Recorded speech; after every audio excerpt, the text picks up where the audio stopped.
L'eau, c'est 70% de notre corps. Il y a beaucoup, beaucoup d'eau. Le lymphe, le sang, tous les liquides qui sont à l'intérieur, mais dans tous les tissus. Quand vous avez une cellule, vous avez le noyau, vous avez la paroi. La paroi, elle fait une fine couche de protéines et de lipides. Mais entre, il y a de l'eau. Il y a de l'eau à l'intérieur, il y a de l'eau à l'extérieur. Donc 70% pour les bébés, c'est un peu plus. Pour les vieillards, c'est un peu moins. Pardon, j'utilise le terme vieillard dans un sens très positif. On l'utilise beaucoup en médecine chinoise pour désigner les personnes âgées. Il sert à tout. C'est la base de tous les échanges. L'échange d'énergie, l'échange de molécules, l'échange de substances. C'est celui qui entre dans la cellule qui sort. C'est un véhicule de transport. Tout se passe sur la base de l'eau.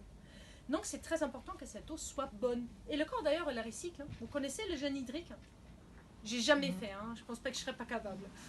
C'est un jeûne où on ne prend rien, absolument rien. Pendant 21 jours, vous vous humectez les lèvres. Et c'est possible. Le corps est capable de faire ça. Vaut mieux faire ça quand on a quelques réserves. Hein. Alors moi, je le ferai pas.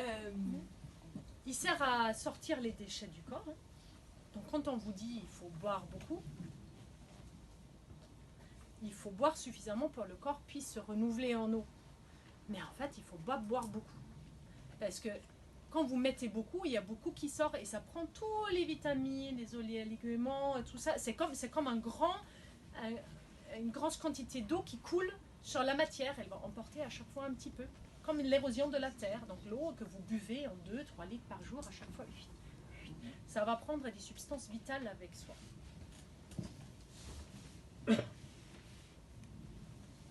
Alors, j'adore ce sujet-là, parce qu'à la fin on se dit, mais en fait, je ne peux plus rien manger, et je ne peux plus rien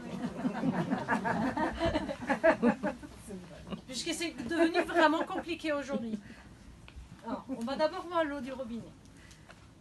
On sait aujourd'hui que l'eau est pleine de pesticides et de polluants. Mais il est surtout plein de médicaments. On ne sait pas filtrer les médicaments. Il n'y a pas tout le monde qui le sait. On sait filtrer quelques pesticides, quelques choses qui sont dedans, un peu de Roundup, et ça, a priori, on sait le faire. Enfin, on sait le faire, mais on ne le fait pas toujours. Mais les médicaments, on ne sait pas. Alors, France, plus grand consommateur d'antidépresseurs et d'antibiotiques, et en plus, tout le bétail d'élevage aussi traité aux antibiotiques, aux oestrogènes, pilules contraceptives et tout ce qui va avec. Tout ça, ça va dans nos eaux. Et quand c'est récupéré et traité, ben, on boit ça.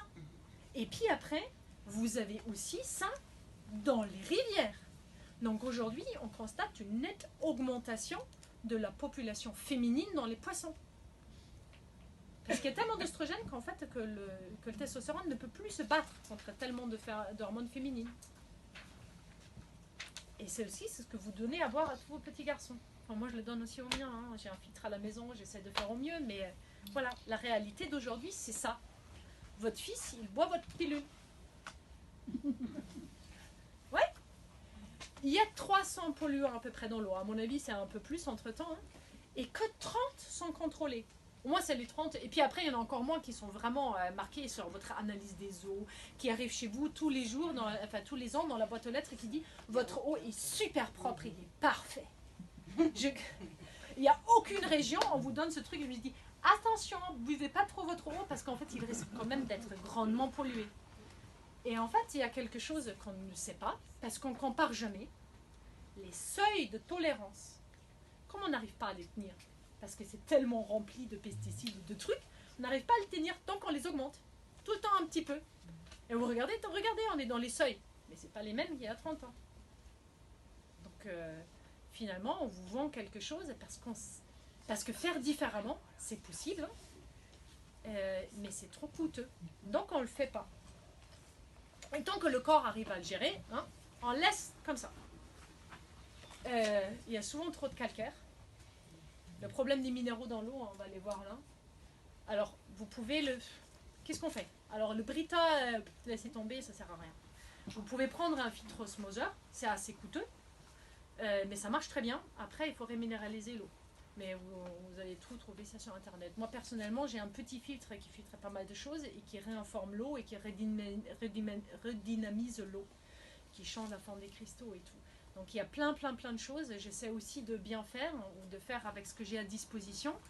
Mais c'est compliqué. Gérer l'eau du robinet aujourd'hui, c'est compliqué. Parce que ce n'est plus ce que c'était à l'époque. L'eau minérale est mieux et moins bien. Donc en fait, vous devez faire ça dans votre conscience. Moi, j'ai banni l'eau minérale parce qu'en fait, c'est inconcevable que je produis une bouteille de plastique à chaque fois que je bois un litre d'eau. C'est pas possible. Donc pour moi, les bouteilles d'eau, voilà quoi, celle-là, elle doit avoir 2 ans. Voilà, je l'utilise pour ça. Et sinon, j'en ai pas chez moi.